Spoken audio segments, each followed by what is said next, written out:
अस्सलाम वालेकुम नाज़रीन, मैं हूं आपका मेज़बान इजाज़ कम्बो यूनिवर्सल टॉपिक से। आज की हमारी गुफ्तगू होगी बछड़ा फार्मिंग के हवाले से। आज की हमारी गुफ्तगू का जो मौजू है वो ये है कि हमने तकरीबन पिछले 15 दिन में 20 फार्म का विज़िट किया। उसमें से तकरीबन 6 फार्म नुकसान में थे और जो 14 थे वो फ़ायदे में थे। उस हवाले से मैं नाम लाई से पूछूंगा कि इनाम भाई, आप मुझे ये बताएं कि आप पिछले 4 साल से फार्मिंग कर रहे हैं, तो आपने वहाँ पे जाके विज़िट किया और देखा, उनकी बातें सुनी, हर चीज़ का माहौल देखा। उनमें से जो नुकसान में थे वो क्यों नुकसान में थे, उन्होंने क्या ऐसी गलतियाँ की जिस वजह से वो नुकसान में थे, और जो लोग फ़ायदे में थे उनने कौन कौन सी ऐसे जो है ना टिप्स लगाए या क्या ऐसा किया जिस वजह से वो कामयाब हुए हैं। उस हवाले से इनाम भाई से हम गुफ्तगू करेंगे। अस्सलाम वालेकुम। वालेकुम अस्सलाम रहमतुल्लाह। अच्छा इनाम भाई, आप मुझे ये बताएं, पिछले 15 दिन से हमने काफ़ी जो है ना पंजाब में पंजाब के फार्मर का विज़िट किया, तो उसमें से जो भाई कामयाब हैं उन बारे में बताएं कि उनकी कामयाबी का क्या राज था।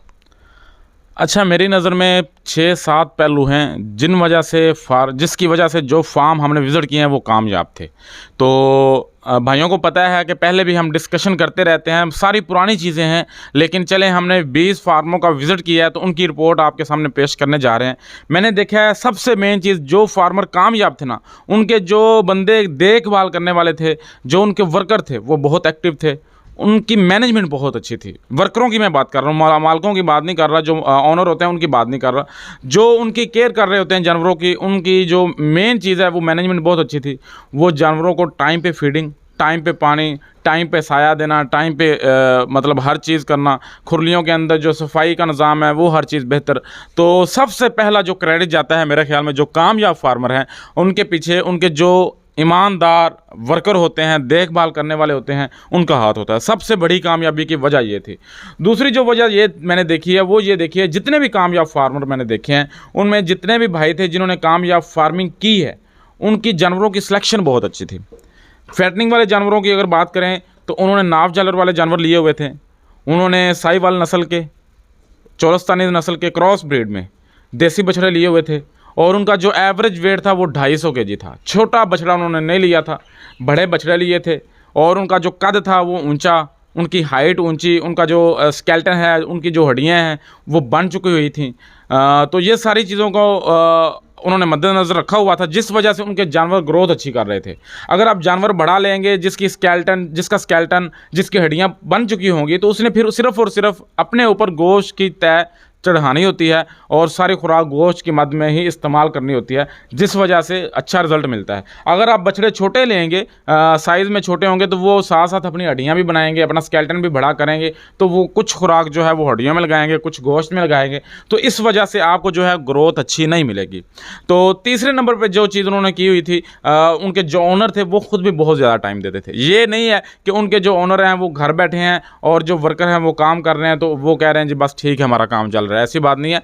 वर्कर अच्छे होने के साथ साथ ओनर जो हैं वो खुद भी फार्म पर टाइम दे रहे थे, सारा दिन टाइम स्पेंड करते थे फार्म पे, और अपने एक एक जानवर पर नज़र रखे हुए थे। जब तक ओनर अपने फार्म पर टाइम नहीं देगा, अपने एक एक जानवर पर नज़र नहीं रखेगा, तब तक अगर आपका वर्कर अच्छा भी होगा तो वो उतना अच्छा रिजल्ट नहीं दे सकेगा जितना अच्छा रिजल्ट आप उससे लेना चाहते हैं।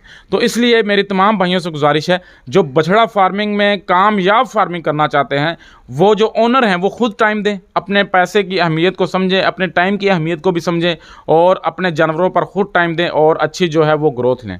उसके बाद नंबर 4 पे जो मैंने चीज़ देखी है, जो कामयाब फार्मर थे उन्होंने टाइम पर वैक्सीनेशन की है, हर तरह की, मुँह खुर की वैक्सीनेशन की, गलघोटू की वैक्सीनेशन की, चिचड़ों की जो एवरमेक्टिन है इंजेक्शन लगाया, अच्छी कंपनियों का वैक्सीनेशन जो है वो अच्छी कंपनियों की इस्तेमाल की, पैसे नहीं बचाए, अपने जानवरों की मेडिकली जो ट्रीटमेंट है वो मुकम्मल की, और उसके अलावा उन्होंने जो डिवर्मिंग है उसको अच्छे टाइम पर किया, और उसकी जो क्वालिटी है डिवर्मिंग की, जो कंपनी है वो अच्छी इस्तेमाल की। बाज़ लोग क्या करते हैं कि अच्छी कंपनी के बजाय नॉर्मल कंपनी ले लेते हैं क्योंकि वो सस्ती होती है, मेडिसिन भी नॉर्मल ले ली, वैक्सीनेशन भी नॉर्मल ले ली, तो उस लिहाज से फिर जानवरों के ऊपर उनका रिजल्ट अच्छा नहीं आता। मैंने बहुत सारे फार्मर ऐसे विजिट किए हैं जिन्होंने मुँह खुर की वैक्सीन की हुई थी, लेकिन बावजूद इसके वहाँ पर जो है मुँह खुर का अटैक हुआ है, क्योंकि पूरे पंजाब में मुँह खुर का अटैक हो चुका है। उसकी रीज़न यही थी कि उन्होंने मेडिकली जो ट्रीटमेंट की हुई थी, वैक्सीनेशन जो इस्तेमाल की हुई थी, मेरी नज़र में वो अच्छी नहीं की हुई थी। अगर अच्छी की होती तो शायद ये उनको मुंह खुर की बीमारी का सामना ना करना पड़ता। तो ये 4-5 चीज़ें थी जिन वजह से जो कामयाब फार्मर हैं, जो कामयाब बछड़ा फार्मिंग कर रहे हैं, उनकी कामयाबी थी। तो यही मेरी समझ में आते हैं जो मेन चीज़ें हैं। उसके अलावा और बहुत सारे लवाजमात हैं, छोटे छोटे खुरलियों के अंदर नमक रखना, उसके अलावा जो फीडिंग का टाइम पीरियड है वो जो रखा हुआ है रोज़ाना की बुनियाद पर सेम टाइम पर फीडिंग करना, पानी बार बार भरना, ताज़ा पानी भरना, जानवरों को सुकून देना, जानवरों को प्रॉपर माहौल देना। अगर जानवर को माहौल अच्छा नहीं ना मिलेगा, फैटनिंग वाले जानवरों की मैं बात कर रहा हूँ, तो वो ग्रोथ अच्छी नहीं करेंगे। क्योंकि अगर हमने रोज़ाना की बुनियाद पर इनसे 1 किलो या 1.5 किलो वज़न लेना है तो ये तब ही मुमकिन होगा जब हम इनकी जो है इनके नीचे सफाई रखेंगे, इनका जो माहौल है वो अच्छा रखेंगे, इनको सुकून देंगे, तो ही ये हमें सुकून देंगे और ये अपना वज़न भी बढ़ाएंगे और हमारा खून भी बढ़ाएंगे। ठीक है जी, माशाल्लाह।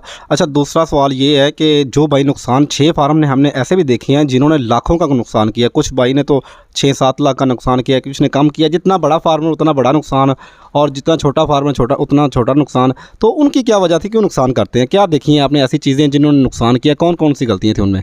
देखें जी, वो वीडियोज़ भी हमने बनाई हुई है, जो लोग नुकसान कर रहे हैं या जो लोग फ़ायदा कर रहे हैं। अब जिस भाई ने बात की है 5-6 लाख रुपया नुकसान किया था, उसने गलती क्या की थी, उसने सारा कुछ अपने वर्कर पे छोड़ दिया था और उसने 4 महीनों के अंदर 3 चक्कर अपने फार्म पर लगाए थे। रोज़ाना की बुनियाद पर उसको अच्छी खुराक दे रहा था लाहौर बैठे बिठाए, और उसको सैलरी भी अच्छी दे रहा था। लेकिन जो वर्कर था उसने ना वनडे का इस्तेमाल किया, ना खुराक का अच्छा इस्तेमाल किया, वो वंडा भी खुद खा गया, पैसे उसने बचा लिए, यानी कि वर्कर ने पैसे हड़प कर गया, जिस वजह से फार्मर को जो है वो नुकसान हुआ, क्योंकि उसने खुद टाइम नहीं दिया। वर्कर जो है वो अच्छा नहीं था। तो यहाँ पर वही पहलू आ जाता है, खुराक वाला भी और वर्कर वाला भी। अगर आपका वर्कर अच्छा नहीं ना होगा, आप जितनी मर्जी एफर्ट कर लें, जितनी मर्जी कोशिश कर लें, आप कामयाब फार्मिंग नहीं कर सकते। वो जो लाहौर वाला भाई जिसको नुकसान हुआ है 6 लाख रुपया, उसका वर्कर अच्छा नहीं था। उसने उसको रोज़ाना की बुनियाद पर फी बछड़े का 3 किलो के हिसाब से वंडा दिया है, लेकिन उसके वर्कर ने वो वंडा इस्तेमाल करने के बजाय आगे सेल कर दिया, जिस वजह से उस भाई को नुकसान हुआ था। इसलिए वर्कर अच्छा होगा तो आप कामयाब होंगे। अगर वर्कर अच्छा नहीं होगा, वर्कर बुरा होगा, वर्कर जो है वो मैनेजमेंट अच्छी नहीं करेगा, तो आप नाकाम होंगे। दूसरी ये है कि वही फिर बात आ जाती है, वर्कर अगर तब ही अच्छा होगा जब आप खुद टाइम देंगे। अगर आप खुद टाइम ही नहीं देंगे, सारा कुछ वर्कर पे छोड़ देंगे, तो फिर बहुत कम लोग ऐसे होते हैं जो खुद ख्याल करते हैं, जो वर्कर जो समझते हैं कि नहीं जी हमारे मालिक ने पैसे इन्वेस्टमेंट किए हुए हैं, अगर हमारे मालों को कुछ प्रॉफिट आएगा, अगर वो हमारा मालिक जो है वो खुशहाल होगा तो हम ही खुशहाल होंगे। तो ये मेन फैक्टर है, मालिक का टाइम ना देना, वर्कर पे एतबार कर लेना, तो मालिक जो है वो नुकसान खाता है। उसके अलावा वही बात आ जाती है एटमॉस्फेयर की, माहौल। जिन भाइयों ने नुकसान किया है, बाज़ फार्मर ऐसे देखे हैं 40 जानवरों की जगह 80 जानवर 100 जानवर डाला हुआ है। स्पेस थोड़ी है, जानवर ज़्यादा डाले हुए हैं, जिस वजह से जानवर ग्रोथ नहीं कर रहे। उसके अलावा एक फार्मर का हमने विज़िट किया, वो वीडियो भी हमने अपलोड की है। उस भाई ने सारे जानवर ही छोटे ले लिए थे, कोई 20,000 का, कोई 25 का, कोई 30,000 का। उसके अलावा उसने वलैती बछड़े ले लिए, वलैती फ्रीजियन बछड़े ले लिए, जो कि गर्मी में बिल्कुल ग्रोथ नहीं करते। वलैती ब्रीड जो है, जो फ्रीजियन क्रॉस ब्रीड है, वो ठंडे इलाके की ब्रीड है, गर्मी में वो जो है वो ग्रोथ नहीं करती। तो उस भाई ने छोटे बछड़े भी लिए, फ्रीजियन भी ले लिए, तो इसलिए उसको जो है वो नुकसान हो रहा था और उसके बछड़े ग्रोथ नहीं कर रहे थे। अब एक भाई का हमने इंटरव्यू किया, उसने बताया कि जी मैंने 2 फ्लॉक डाले हैं, एक फ्लॉक कुर्बानी वाला है, उसको मैंने वैक्सीनेशन की हुई थी, और दूसरे साइड पे दूसरे फार्म में मैंने फैटनिंग वाले जानवर रखे हुए हैं, उनको मैंने मुँह खुर की वैक्सीन नहीं की थी, मैंने पैसे बचा लिए। तो मुँह खुर का जब अटैक हुआ तो मेरे कुर्बानी वाले बछड़ों को कुछ नहीं हुआ, जो मेरे बछड़े थे फैटनिंग वाले, वहाँ पर मुँह खुर का अटैक हो गया और मुझे काफ़ी लॉस हुआ है। तो वही बात आ जाती है, अगर आप वैक्सीनेशन के पैसे बचाएंगे तो आपको नुकसान होगा, आपका फार्म जो है वो 24 घंटे रिस्क पर होगा। तो यही मेन चीज़ें हैं। असल चीज़ है कि मालिक का फार्म पर टाइम देना या ना देना। अगर मालिक फार्म पर टाइम देगा, वो मैनेजमेंट भी अच्छी रखेगा, वो अपना जो वर्कर है उससे काम भी अच्छे तरीके से लेगा। जो उसने अपने जानवरों को, अगर कोई जानवर ग्रोथ नहीं कर रहा, चूँकि वो टाइम दे रहा है, रोज़ाना की बुनियाद पर वो फार्म पे होगा, उसको नज़र आ रहा होगा ये बछड़ा ग्रोथ नहीं कर रहा, वो उसकी ट्रीटमेंट करेगा, उसका इलाज करेगा, और वो रोज़ाना की बुनियाद पर देखेगा। उसके अलावा वो खुराक को चेक करेगा, खुरलियों को चेक करेगा कि वर्कर सफाई करके चारा डाल रहा है या नहीं डाल रहा। मैंने ऐसे फार्म भी विज़िट किए हैं जहाँ 4-4 दिन 5-5 दिन खुरलियाँ जो हैं खुराक की जगह साफ़ ही नहीं की जाती, और वर्कर एक दिन खुराक डालते हैं, दूसरे दिन भी वैसे डाल देते हैं, तीसरे दिन भी वैसे डाल देते हैं, तो नीचे जरासीम जमा होते रहते हैं, खुरली गंदी होती रहती है, जानवर खुराक कम कर जाता है, जिस वजह से जो है ना जानवरों को ग्रोथ नहीं मिलती, जानवर जो है वो वज़न कम करना शुरू कर देते हैं। तो खुरलियों का प्रॉपर साफ़ रहना, पानी की हद्दी को साफ़ रखना, 2 बार पानी ताज़ा भरना, ये सारी चीज़ें फार्म के अंदर कंटिन्यू रखना वो ज़रूरी हैं, तब ही आप कामयाब फार्मिंग कर सकेंगे। अदरवाइज़ मैं समझता हूँ कामयाब फार्मिंग मुमकिन नहीं है। जी, इनाम भाई ने जो हमने पिछले 15 दिन में विज़िट किए हैं फार्म, उनकी मुकम्मल रिपोर्ट आप लोगों तक पहुंचाई कि क्यों नुकसान किया और क्यों फ़ायदा उठाया। अच्छा इनाम भाई, ये तो हमने फार्मर की रिपोर्ट बता दी, अगली जो हमने मंडियाँ भी 2-4 विज़िट किए हैं, उसमें कुछ समझ नहीं आ रहा कि रेट इतने बढ़ गए हैं कि बंदा कैसे ख़रीदारी करे, समझ से बाहर हो गया काम। इस वक्त फाइटिंग का काम करें या कुर्बानी का करें, रेट इतने ज़्यादा बढ़ गए हैं कि कुछ समझ नहीं आ रहा। उस हवाले से थोड़ा सा ना भाइयों को बता दें कि अब क्या करना चाहिए, मुट्ठे के हिसाब से लेना चाहिए या वज़न के हिसाब से लेना चाहिए। वज़न के हिसाब से लेना है तो कितने रेट पर लेना चाहिए और किन किन चीज़ों का ख्याल रखना चाहिए और किन मंडियों में जाना चाहिए, क्योंकि लोग परेशान हैं, रेट इतने ज़्यादा बढ़ चुके, समझ नहीं आ रही कि कौन सी मंडी अब बेहतर रहेगी। देखिए जी, रेट तो बढ़ चुके हैं मंडियों के, और बहुत ज़्यादा बढ़ चुके हैं, इसमें कोई शक नहीं। स्लॉटर हाउसेस के रेट भी बढ़े हैं, लेकिन उतने रेट नहीं बढ़े जितने बढ़ने चाहिए थे। तो मंडी का जो फैटनिंग वाला जानवर है, मंडियों के जो आज का रेट चल रहे हैं वो तकरीबन 250 रुपये में अच्छा जानवर फैटनिंग वाला मिल रहा है। बहुत अच्छा भी नहीं, नॉर्मल जानवर मिल रहा है। तो जो आज से कुछ 6 महीने पहले 200 रुपये पर केजी के हिसाब से मिलता था या 210 रुपये पर केजी के हिसाब से मिलता था, तो उतना गोश्त का रेट नहीं बढ़ा जितना कह लें आप जानवरों का मंडी में रेट बढ़ गया। उसकी रीज़न क्या है, उसके पीछे फैक्टर क्या है? उसके पीछे मेन रीज़न ये है कि इस फील्ड में लोग बहुत ज़्यादा आ गए हैं। वीडियोस देख के यूट्यूब पर हर यूट्यूबर मुनाफे की वीडियोस बनाता है, नुकसान की वीडियो कोई भी नहीं बनाता। बहुत कम लोग हैं जो बनाते हैं। इंशाल्लाह हमारे चैनल पर आप भाइयों को नुकसान की वीडियोस भी मिलती रहती हैं। तो लोग फ़ायदे की वीडियो देख के लोग इस फील्ड में आ रहे हैं और अपनी इन्वेस्टमेंट कर रहे हैं, जिस वजह से मंडी में उतने जानवर नहीं खड़े होते जितने ख़रीदार खड़े होते हैं। तो इस वजह से जो मंडियों के रेट हैं वो बढ़ चुके हैं। तो बहरहाल जो कामयाब फार्मर हैं, जो पुराने फार्मर हैं, वो कामयाब फार्मिंग अभी भी कर रहे हैं, वो अभी भी मुनाफा ले रहे हैं। वो हौसले से ख़रीदारी करते हैं, सुकून से ख़रीदारी करते हैं। नया जो फार्मर है वो जाता है 2-3 घंटे में अपनी परचेजिंग कंप्लीट करके घर आ जाता है। उसके अलावा जो आपने सवाल किया है कि नए जो फार्मर आ रहे हैं उनको अब कौन सी परचेजिंग करनी चाहिए, मेरे ख्याल में अभी कुर्बानी का टाइम है। फार्मर को अभी कुर्बानी वाले बछड़े ख़रीदने चाहिए और उन पे अपना जो है वो एक्सपेरिमेंट करना चाहिए। उनको 3 महीने 4 महीने रखना चाहिए। 3 महीने 3.5 महीने के बाद कुर्बानी आ जाएगी, कुर्बानी का टाइम आ जाएगा, तब उसको सेल कर देना चाहिए। अभी फिल वक्त जो टाइम चल रहा है ये आइडियल तरीन कुर्बानी वाले जानवरों का चल रहा है। तो अभी मेरे ख्याल में नए फार्मर हों या पुराने फार्मर हों, उनको कुर्बानी वाले बछड़े अपने फार्म पर रखने चाहिए। ये मेरी अपनी राय है। हमारे कमेंट्स बॉक्स में कोई भाई अपनी राय दे सकते हैं कि हमारी राय से कहाँ पे वो इख्तलाफ कर रहे हैं, कहाँ पे वो एग्री कर रहे हैं। हमें उससे कोई बल्कि हमें खुशी होती है कोई भाई हमें अपनी राय से आगाह करता है। तो मेरे ख्याल में तो यही है कि फैटनिंग वाला जो काम है उसमें अभी नहीं जाना चाहिए। उसमें आप अगर जाना भी चाहते हैं तो कुर्बानी के बाद उसमें चले जाएं। फिल वक्त आपको कुर्बानी वाले बछड़े लेने चाहिए। अच्छा जी इनाम भाई, मेरा अगला सवाल है कि आलू का जो मौसम था ना, ज़्यादातर जो ना फार्म 80% लोग जो ना आलू का इस्तेमाल कर रहे थे। अब आलू तो ख़त्म हो चुका है, तो आपने जो 20 दिन विज़िट किया है फार्म में, तो लोग हमें अपनी खुराक के बारे में बताते थे कि हम ये हमारा फीड प्लान ये है। तो अपना वो 15 दिन का या 20 दिन का, महीने की हमें रिपोर्ट भी दिखाते थे कि इतनी ग्रोथ की है। तो आपने जो फार्म विज़िट की है उसमें से सबसे अच्छी फीड प्लान आपको किसका लगा, ताकि भाइयों को भी पता चले कि फ़लाँ बंदे ने ये फीड प्लान किया था तो उसकी ये ग्रोथ थी। सबसे बेहतरीन फीड प्लान किसका था? देखिए जी, फीड प्लान की अगर बात की जाए तो आलू से अच्छा फीड प्लान मेरी नज़र में कम से कम कोई नहीं है। बहरहाल हर भाई की अपनी राय है।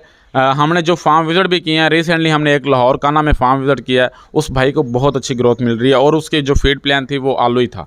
तो लेकिन अभी चूँकि आलू ख़त्म हो चुका है, गर्मी का मौसम आ गया, अभी आलू की जो क्वालिटी है, क्वांटिटी है वो उतनी नहीं मिल रही, रेट भी महंगा हो गया। आलू फार्मर के लिए अफोर्डेबल नहीं है अभी इस टाइम पर मेरे ख्याल में। तो इसके बाद अगर कोई कामयाब फार्मिंग बंदा कर रहा है या करना चाहता है या जिसका रिज़ल्ट हमें अच्छा नज़र आया, वो उस भाई का रिज़ल्ट अच्छा नज़र आया जिसने साइलेज का इस्तेमाल किया और साइलेज के साथ वनडे का इस्तेमाल किया है। साइलेज का इस्तेमाल उस भाई का अच्छा रिजल्ट मिलेगा जो अपना बनाएगा। जो भाई मार्केट से साइलेज परचेज करेगा उसको डबल रेट पे मिलेगा, डबल से भी महंगा मिलेगा और उसकी क्वालिटी भी हल्की होगी। तो इसलिए जो भाई भी कामयाब फीड प्लान करना चाहते हैं, फीड प्लान में आप अपना साइलेज बनाएं मकई का और अपना वंडा बनाएं तो इंशाल्लाह आपको कामयाबी मिलेगी। अगर आप वंडा बाज़ार से ख़रीदेंगे और सैलेज जो है वो भी बाज़ार से ख़रीदेंगे तो वो दोनों चीज़ों की क्वालिटी उतनी अच्छी नहीं होगी जितनी आपके अपने फार्म की अपने हाथ से बनाई हुई चीज़ की होगी, और रेट भी कम अज़ कम सैलेज का आधा 50% का फ़र्क होगा। तो इसलिए कामयाब जो फीड प्लान है जो सारा साल चलता है, आलू का तो एक मौसम आता है तब ही वो रीज़नेबल रहता है और अफोर्डेबल रहता है फार्मर के लिए, लेकिन जो सारा साल कह लें यूनिवर्सल जो होता है फीड प्लान वो यही है कि साइलेज हो, उसके साथ अपना वंडा हो, उसके साथ आप रोड ग्रास की है इस्तेमाल कर सकते हैं। तो ये चीज़ें जो हैं वो सारा साल चलती हैं और इन चीज़ों से एक अच्छा वज़न मिलता है फी बछड़े के हिसाब से 1 केजी 1.5 केजी एवरेज मिलती रहती है, 1 केजी से लेकर 1.5 केजी तक। तो ये फीड प्लान सबसे बेटर है। जी माशाल्लाह, आज की गुफ्तगू थी वो माशाल्लाह बहुत अच्छी रही। तो हम ने पिछले 20 दिन की भाइयों तक रिपोर्ट पहुंचाई है। तो हमारी कोशिश होती है कि भाइयों को नई से नई जो है ना मालूमात दी जाए, नए से नए फार्म का विज़िट किया जाए। तो आप भाइयों को भी चाहिए है कि हमें हमारी हौसले के लिए हमारी जो वीडियोस होती है उनके ऊपर उनको शेयर भी किया जाए, उनको लाइक भी किया जाए और कमेंट्स बॉक्स में हमें राय दी जाए कि भाई आप ये करें वो करें, हमें मशवरे देते रहिए करें और हमारी हौसला अफजाई बढ़ती रहेगी इससे। तो हमारी कोशिश होगी इंशाल्लाह आइंदा भी आप भाई को नए फार्म पे जाए, नई मालूमात इकट्ठी करें और नई से नई फीड प्लान के लिए आपके वजह फीड के लिए हम निकलें। तो आज के लिए इतना ही। अपने मेज़बान को दीजिएगा इजाज़त। अल्लाह हाफिज़।